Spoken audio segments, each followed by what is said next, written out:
ఇక్కడ ఓ సీట్ల రేషియో ఎట్లా వచ్చిందో అదే రేషియోలో నడిస్తే పోతుంది. ఇప్పుడు 50-30-20 కరెక్ట్, లేదా 50-35-15 కరెక్ట్, 50-35-15. కానీ ఇప్పుడు నడుస్తుంది ఏంటంటే 60-25-15.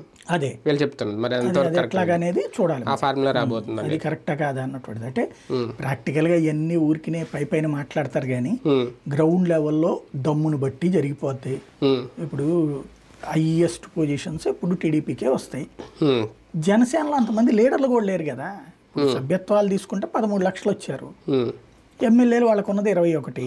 వాళ్ళకి మిగతా రాయలసీమ ఇట్లాంటి చోట్ల ఎంతమంది ఉన్నారని బేసిక్గా. కాబట్టి అక్కడ పెద్ద ఇష్యూ ఏం కాదు. కానీ సీట్లు ఆశించిన వాళ్ళు, సీట్లు త్యాగాలు చేసిన వాళ్ళు, కోల్పోయిన వాళ్ళు లిస్ట్ ఎక్కువే ఉంటుంది జనసేనలో.